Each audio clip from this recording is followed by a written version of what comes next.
Hi everybody, welcome to the webinar. I'm just waiting for everybody to join in, so we'll start in a minute or so.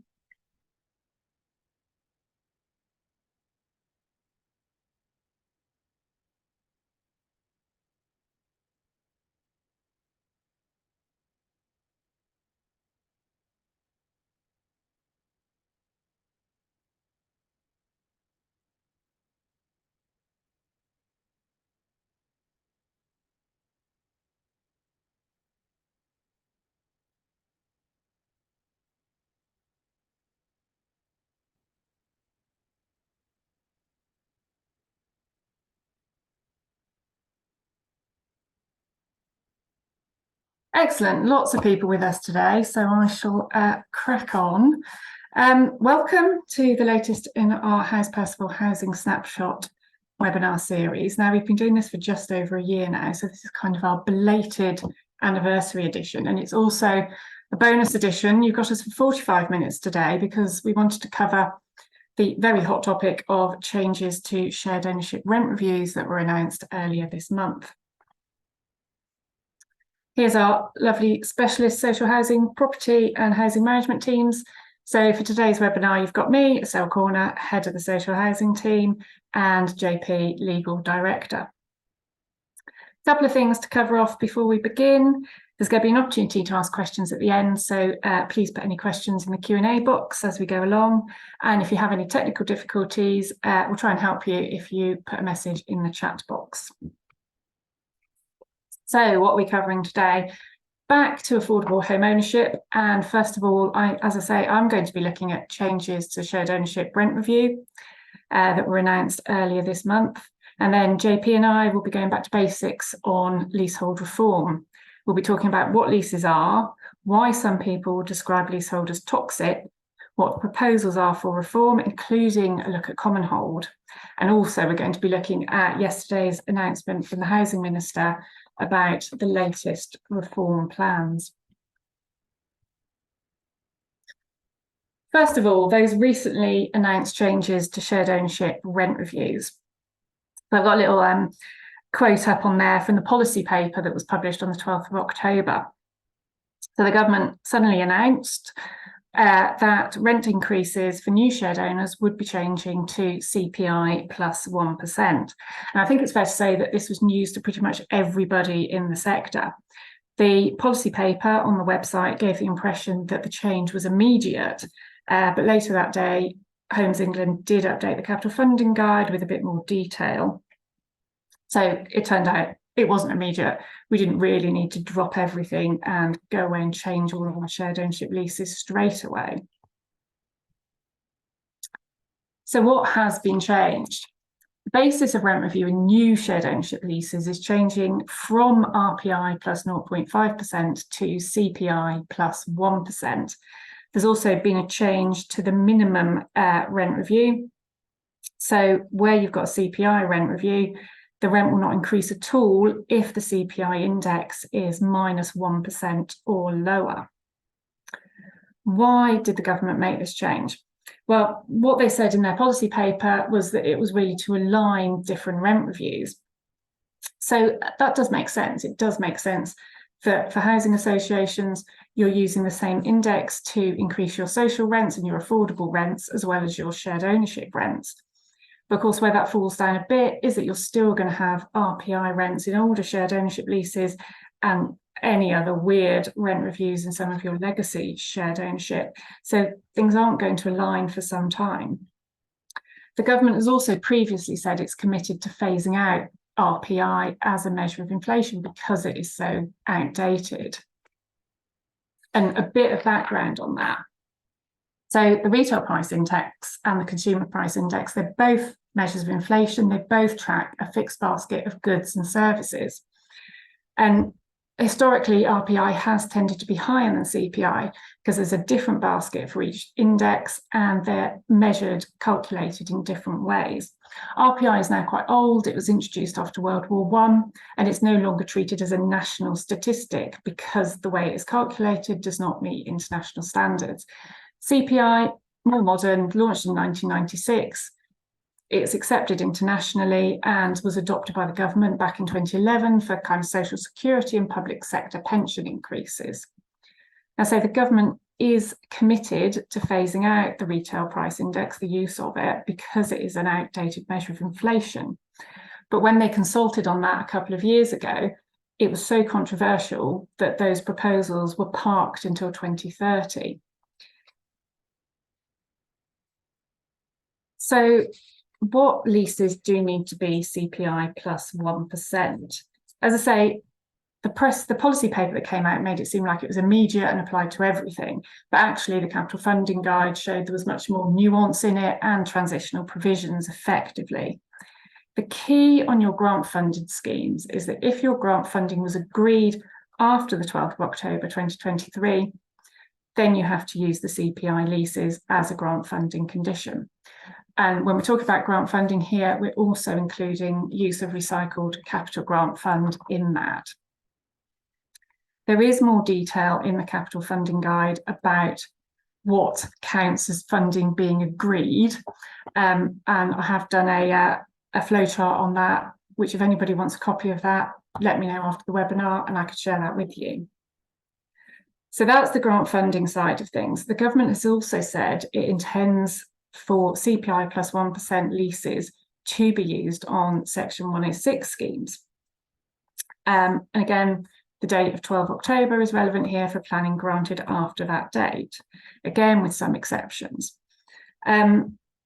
I haven't seen any guidance that's gone out to local planning authorities yet, so I'm not quite sure what the detail is that is being given to local planning authorities about those Section 106 schemes. So there is some more kind of detail to be fleshed out here.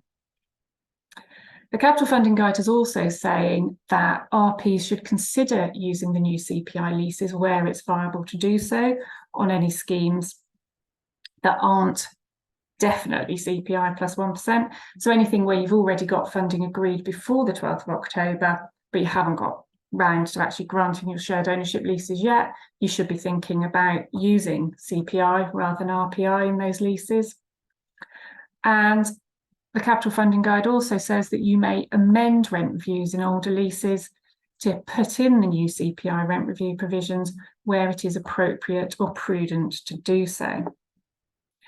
Homes England consent is not required for use of CPI rent reviews in these circumstances or for those amendments to old leases. And how does all of this impact on the rents? What are the actual practical effects? As I said, RPI tends to run higher than CPI, and you can see that in the figures here. So those are the inflation increases for the year to September 2023, so to last month. RPI increased 8.86%, CPI 6.62%. And if you translate that into a shared ownership rent review, on a monthly rent of £500, I put the figures in there, what that would look like with those rent reviews applied. So in effect, with a CPI rent review, a leaseholder would be £104 a year better off than with the RPI rent review. But note of caution, there's no certainty that CPI will continue to be below RPI. It's possible the rates could converge in the future, and at that point, CPI plus 1% could mean a higher rent increase than RPI plus 0.5%. The government's also now been clear that you don't have to apply the maximum rent increase. I mean, that has always been the case. It's always been a maximum figure, not an absolute figure. And Homes England pointed that out with the last round of rent reviews, when, of course, many housing associations voluntarily capped the rent at 7%. So Homes England have now been very clear that you may set rents below the formula produced by the rent reviews. You can not apply rent review at all, or you can indeed reduce the rent, and you can do all of those things without Homes England's permission. Are there new leases? Yes, there are very much new leases. We've now got 4 versions of most flavours of shared ownership lease. So you've got parallel CPI and RPI versions of standard leases and new model leases. There are also new key information documents, but there's only one new suite of key information documents, and you have to choose options within those KIDs as to whether it's RPI or CPI in your shared ownership lease. There's been another change to key information documents at the same time. The summary of costs key information document now contains a 5-year projection of rent increases. And you should be adopting those new key information documents now.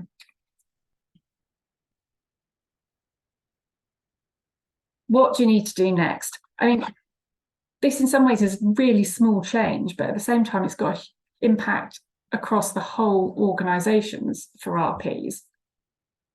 I think the priority has got to be reviewing your current schemes where you've got shared ownership and working out which ones must be CPI, must have the CPI leases, and which ones may still be RPI. And then where you have that discretion of CPI or RPI, you need to be thinking about having a policy of how you're going to exercise that discretion. And you'll be thinking there both in terms of your financial viability and appraisals, but also applying the consumer standard and thinking about treating your leaseholders fairly. If you are using CPI on a scheme, there is going to be CPI. Check any existing Section 106 agreements to make sure that the affordable housing provisions do allow for CPI. You need to be telling your development and finance teams about these changes because they need to factor it into their appraisals going forward. You need to be telling your sales teams because they need to be using the new KIDs, and they need to be factoring the rent reviews into their buyer appraisals and making sure their marketing materials reflect the correct rent review. And of course, you need to tell your back office and finance teams because they need to be applying the correct index when it comes to your next round of rent reviews. I think there are still quite a few question marks about how all of this is going to fully play out. I mean, one of the things that needs to be worked out is SIL regulations. So the SIL exemption for social housing, for example, defines shared ownership by reference to RPI rent reviews. So again, there is a question mark. How is that going to apply where the rent reviews are CPI? I say there's still a lot of detail to work out, but that is an overview of what we know at the moment and where we are right now. And I shall pass over to JP now to talk about leasehold reform. Great, thank you, Estelle. Yeah, so moving on to the second part of today's webinar, we're going to look at leasehold reform and how that may affect social housing. 4 key points that we'll cover. I'll start by taking us back to basics as to the difference between leasehold and freehold. Consider why leasehold has been given this toxic, it's been referred to as being toxic. Possible alternatives, so common hold. Estelle will look at common hold, and then we'll look forward to other proposed leasehold reforms that are being put forward by particular Labour and the Conservative Party. So on the screen in a moment, there will be a table, thank you, Estelle, which sort of sets out some of the key differences between freehold and leasehold. Starting with the ownership. So the freehold tenure comes with ownership of the property itself forever. And to show that, the owner will be given a freehold title. Leasehold, on the other hand, is ownership for only a defined period of time, so the term of a lease, and consequently, a slightly different title, a leasehold title. At the end of that period of time, the leasehold ownership will end, and the property will revert back to the ownership and control of the freeholder. The 2 tenures are also created slightly differently. So freehold ownership in new homes is created by what's called a transfer deed. And leasehold ownership, it will come as no surprise, is created by the grant of a lease. And depending on the tenure, how a new builder site's service charge will be captured will differ. So the freehold transfer deed will likely require the freeholder to pay a service charge directly to, say, the on-site management company that would cover estate-wide facilities such as open space maintenance. A lease on the very same estate, however, will include a service charge, but that will likely be payable to the landlord, who would be the freeholder. And that service charge covers not only those estate-wide facilities that I mentioned before, but also the landlord's own costs for ensuring the building, and in the case of a block of flats, perhaps maintenance of that block's communal parts, so the stairwells and things like that. Those who deal with resales will also be well familiar with this next sort of typical difference.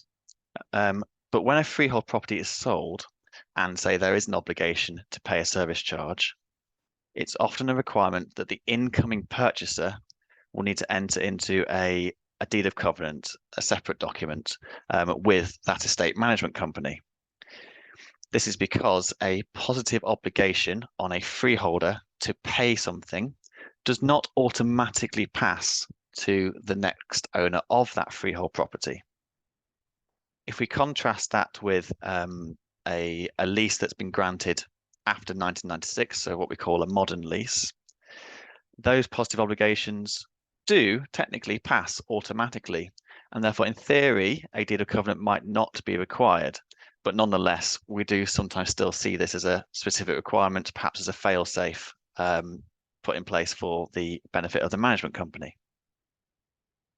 And of course, there are other differences between freehold and leasehold, but these are the very basic ones for us to bear in mind here. And if we apply this to two common social housing tenures, shared ownership is always leasehold. Shared equity, however, could be freehold or leasehold, depending on the form of shared equity used. If it's leasehold, then it would be under a sort of modified form of the Homes England shared ownership lease. But it could also be freehold, where the purchaser acquires that freehold interest in the property at a discount, so perhaps 75% of market, and the registered provider secures their interest in the 25% by having a legal charge on that property, which the freeholder can redeem after normally 5 years of ownership. But just to put all this in perspective, DLUC estimates that there are around 4.98 million leasehold homes in England, of which 70% are flats and 30% are houses.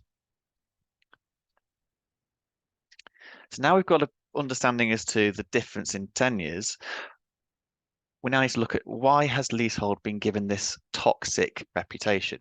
And as you can see on screen, we've got various excerpts from news articles and also a tweet from Rachel McLean from yesterday, I think it was, sort of looking at almost a response to all of this negative publicity and hoping to use this negativity to turn it into sort of pro manifesto pledges, I suppose.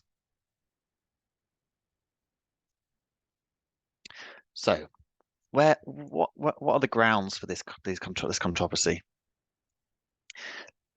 It may, or perhaps may not surprise you, that we do often hear about disgruntled purchasers. Newspapers like to jump on these kind of stories, who were shocked to realise that they only owned the leasehold of their property and not the freehold, and pleading that they were perhaps missold this. So there is a lack of basic understanding for starters that ought to be eradicated, I suppose. But that aside, once you know you've got a leasehold property, there's also a controversy about the level of service charges that leaseholders are being charged. So although the landlord's ability to demand a service charge payment is governed by the Landlord and Tenant Act 1987, and that sort of gives power to the tenants to call their landlords to account for service charge demands and ensure that landlords are only legally obliged to charge reasonable amounts of service charge for works of a reasonable standard, that doesn't prevent costs from being higher than leaseholders perhaps originally anticipated. And you can also find that some leaseholders are paying for facilities that are only used by other flats in their block, for instance, and not theirs. For example, on a pure drafting level, it's a lot easier to make every lease in a on a scheme identical and require everyone to contribute the same amount towards the upkeep of the same communal facilities. Take, for example, the staircase. But those ground floor flats that have no use of this stairwell may yet find themselves paying towards it and feel particularly aggrieved in doing so, particularly when some significant works need to be undertaken to that central stairwell. Yet, although there is this ability to challenge reasonableness under the Landlord and Tenant Act, for a typical leaseholder to stand firm and refuse to pay a potentially unreasonable service charge demand is quite risky, particularly as they could be reliant on the tribunal determining what is reasonable and what isn't. And say they find in favour of the landlord, the tenant will have been in breach of fundamental clauses in their lease for potentially a significant period of time. We also have this, moving on to the next point, we also have this view that landlords are particularly controlling. Leases do typically now list significant restrictive covenants that limit what a leaseholder can and cannot do on their property. And yes, we do see freehold restrictive covenants as well, and these are also becoming more and more detailed, but they are less likely to restrict, say, what a leaseholder can do to the interior decor of their property. And landlords are able to use these strict rules as a way to extract further money from their leaseholders by charging a fee, normally a minimum fee, in return for providing certain consents to changes in the leases, in the leasehold properties. The next point doesn't specifically relate to sort of long leasehold properties, which is what I'm focusing on today, but the ground rent scandal has also given leaseholders as a tenure as a whole a particularly bad name. This came about because developers and investors realized that ground rent could provide them with a significant additional revenue stream. And consequently, they drafted lease provisions which allowed that original ground rent to increase, in some cases double, over a set period of time. If we consider the case of a lease where ground rent is £500 per year, if this doubles every year, then by the time a 99-year lease reaches its final years, that same ground rent would be over £250,000. And although the Leasehold Reform Ground Rent Act brought this concept to an end in new leases, unfortunately that doesn't apply retrospectively. So there are many leaseholders out there still suffering with doubling ground rents that lead to their properties becoming unsellable. And finally on this list, we have the marriage value and diminishing asset controversy. By having a fixed term, a leaseholder's interest in their property diminishes from the moment they buy it and eventually will reduce to zero unless in that term it has been extended. If the lease is extended before it drops to 80 years, then any marriage value, that's the cost to pay the landlord for that extension, will be zero. If you slip up, however, and apply for an extension when the term is less than 80 years, then a premium will become payable to the landlord. And depending on how low that term has got, could result in a premium that is actually more than the increase in market value to the leaseholder for having a longer lease term. Now, I appreciate a lot of this negative press has arisen from the private sector, but we find that the social housing sector has found itself swept up in this controversy and tarnished with the same brush, even though the sector doesn't typically have the same commercial mindset as, say, a private developer or investment arm. So what could we be calling for that instead of the leasehold tenure? And I'll pass over to Estelle to talk about common hold. Thanks, JP. So, as JP said, one of the answers to toxic leasehold is often said to be common hold.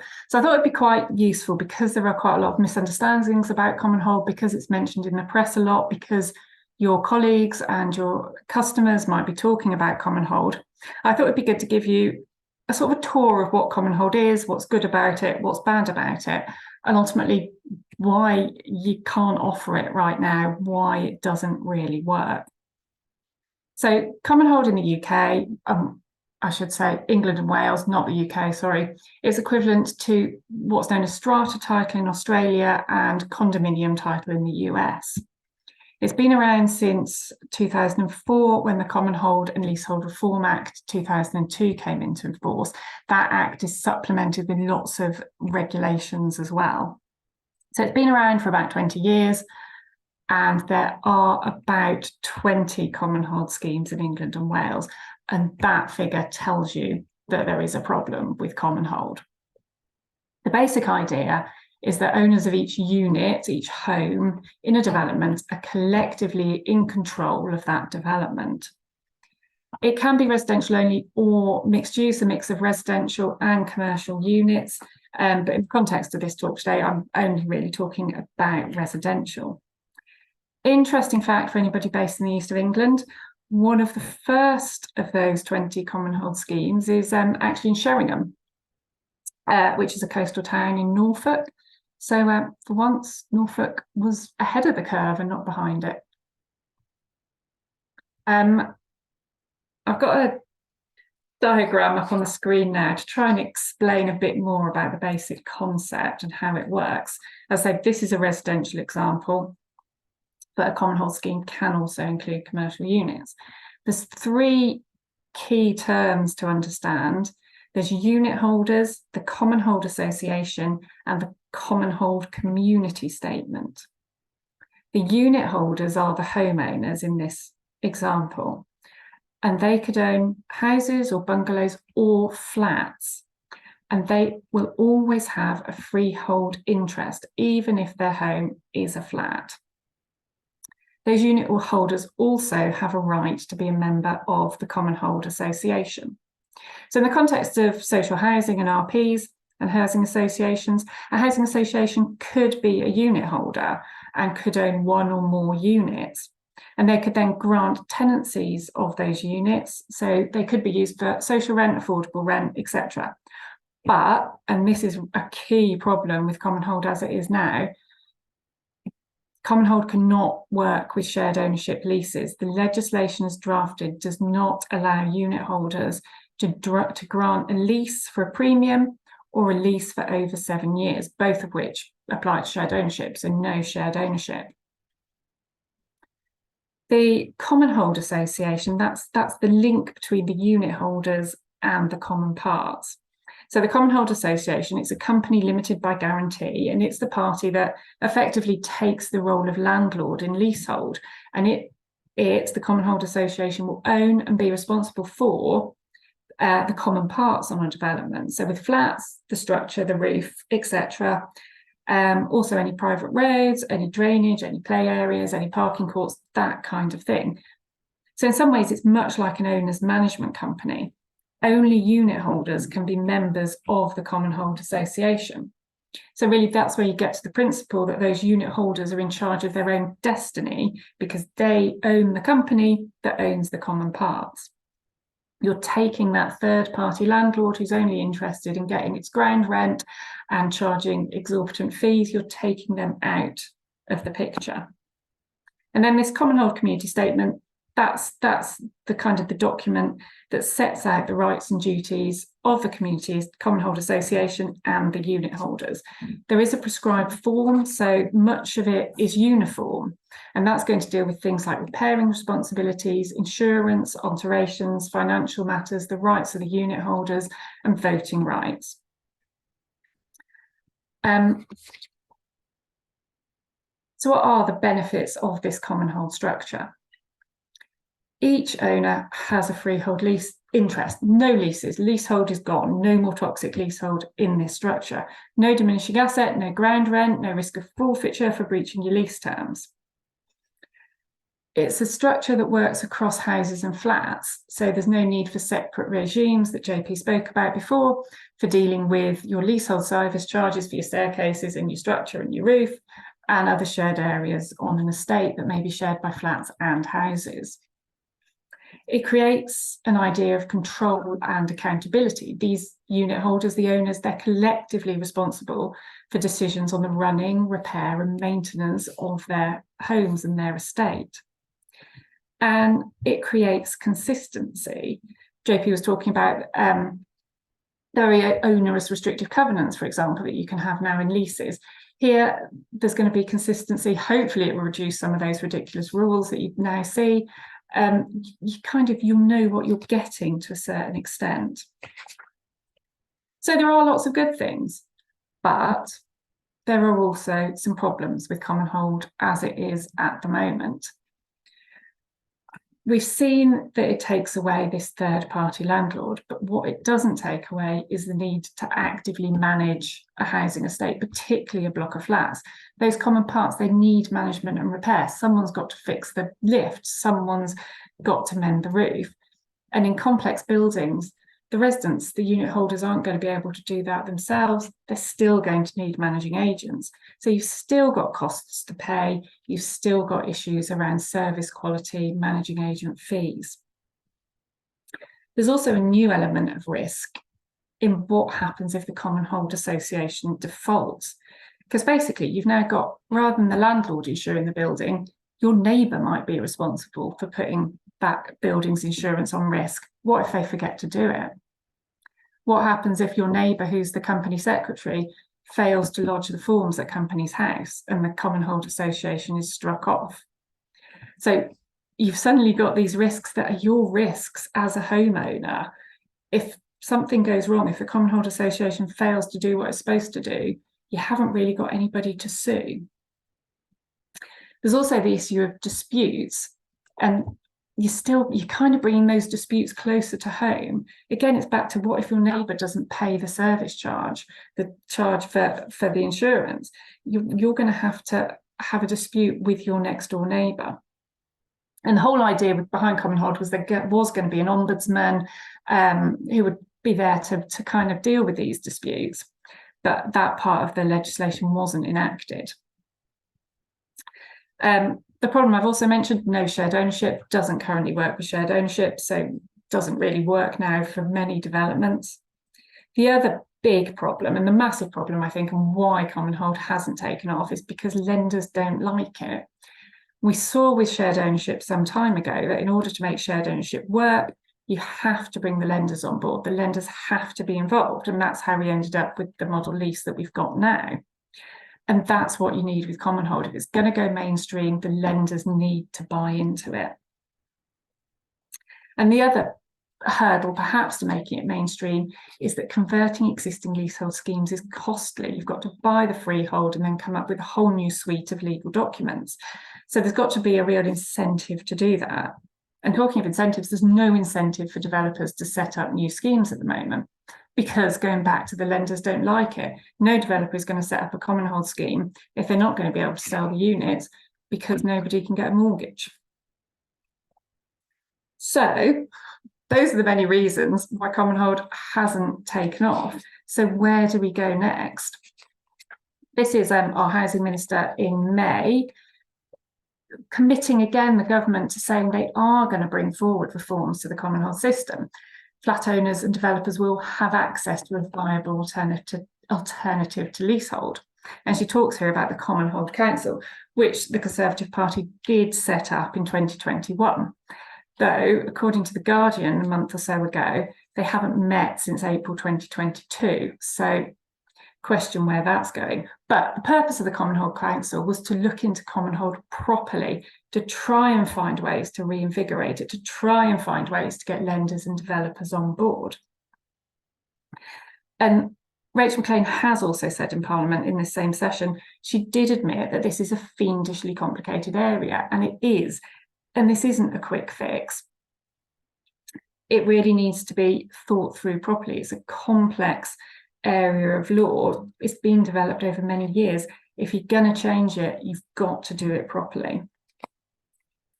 It makes it sound like I don't think it's a good idea. I do think common hold is a good idea, but I think it needs work, and that work needs a lot of thought. It's not the quick fix that some people sometimes suggest it might be. So, in summary, what I hope you've kind of learned from that quick run through common hold. The basic idea: owners of each unit in development collectively responsible. Some new key terms: unit holders, common hold association, and common hold community statement. Common hold means no more leasehold on those developments. The unit holders and the common hold association have a freehold interest in the units and common parts respectively. It's currently not mainstream. There's problems with the legislation. Lenders don't like it, and it doesn't work with shared ownership. Common hold removes that third party landlord who might have a conflicting interest, but common hold doesn't solve the problems of communal property ownership. And there are government proposals to reinvigorate common hold, but it's really complicated and it isn't a quick fix. So back to JP for next steps for leasehold reform. Thank you. So as we've seen from Estelle's common hold slides, creating and then successfully implementing a new tenure is obviously a huge undertaking, but then so too is any plan to abolish what Michael Gove described in January as a feudal leasehold system. After all, it only took until May for the Conservative Party to drop that plan and focus on other leasehold reform, only for it to be announced this weekend, just gone, that it's back on the agenda again, at least for houses. And as the government has announced that it is proposing that all new houses in England and Wales will be sold as freehold properties only. If we flip over to the other side, Labour as well has also jumped on the leasehold reform bandwagon and has pledged to introduce legislation in the first 100 days of their power to abolish leasehold, as blunt as that. But for the current government, we are waiting for the King's Speech in November to formally announce the Leasehold Reform Bill. But with a general election expected next year, whether this can go through Parliament in time remains to be seen. In theory, though, at least, we could see some changes, including a reduction or removal of the marriage value costs that I spoke about earlier, an increase in the opportunity for leaseholders to purchase their freehold, allowing lease extensions to, by default, go to 990 years, whereas currently only 90 years lease extension is permitted, and capping of all ground rents on existing leasehold properties to a peppercorn rate, so nominal ground rent. But considering the long-winded legislative process that we often find ourselves in, Labour's 100-day pledge also seems little more than I think it's been called a soundbite. But it is clear that leasehold reform is on the cards. But in our opinion, the only legislation that we think is likely to be enacted next year is the Renters Reform Bill, but very little for long leaseholders. I suppose I ought to be fair there. I called Labour's bit a soundbite. But in the interest of fairness, what Michael Gove and the Conservative Party are also proposing also appears to be little more than sound bites, because after all, the problem of leasehold houses that they focus on this weekend doesn't really exist in any great measure, as it was reported that less than 1% of new build houses were sold as leasehold in December last year. Therefore, they're really not touching the issue by announcing the abolition of leasehold houses. It's a kind of a quick win that sounds better than it is, I think. I think perhaps they're hoping that no one will notice that they didn't mention they're getting rid of leasehold for flats. But I think any changes to lease extensions to make that process easier is a good thing, as a positive thing. And any clarification we can get on whether that is going to apply to shared ownership is also going to be interesting. Because at the moment there is some debate about whether statutory lease extensions apply to shared ownership. My view is that they don't, but some people think that it does. Let's have a look at some questions. So I've got one here actually. Going back to the shared ownership rent reviews, do we need funder approval to adopt a lower shared ownership rent increase? Yes, you do. Or yes, you may well do, depending on what your funding terms are. Homes England have said you don't need Homes England consent to do it, but you will need to look at what other funding approvals you might need. And yeah, if the government is providing your funding, you will need their consent as well in that different capacity. Have you got any other questions there, JP? Yeah, I've got a couple on the effect of the leasehold reforms on shared ownership. So Rachel McLean's announcement yesterday talked about banning leasehold houses. How do we think that would affect shared ownership? I'll take that one. And obviously we are waiting for points to be fleshed out, but we would expect that shared ownership will be an exception to the quote ban on leasehold houses. But it really is very frustrating that we are getting mixed messages from the government. On the one hand, they are trying to promote shared ownership, but on the other hand, leasehold is a terrible thing. So we'll have to sit tight and hope they've thought things through properly. I also have a second question, Estelle, which I think I'll send your way. If there is a radical policy to get rid of leasehold entirely, what do you think would happen to shared ownership? Yeah, it's a good point. There have been other models of shared ownership, for example, shared ownership trusts, which don't use leases. And that is something that could be considered perhaps to work with common hold if that is brought in. But again, like the point I made about common hold, you'd have to get lenders to buy into it, because the success of all these products does depend on mortgage funding being available, and it will be quite a big change.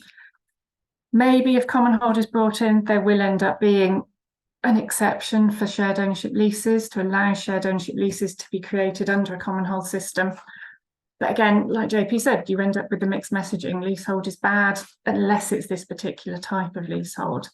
So yeah, I think this is where, when the government consults on this, on common hold, it's going to be good to feed into those consultations and make views known and try and influence the way that goes, to make sure it does carry on, that shared ownership does carry on working for the people it needs to work for. Right, I think that wraps it up for today. We'll send everybody a copy of the slides at the end. There will also be a feedback form at the end of the webinar. Please fill that in if you can. It is really appreciated and helps us to kind of improve the future webinars. If there's any questions from today, don't hesitate to get in touch with me or JP. And in the meantime, take care and hopefully see you at another webinar soon. Thank you.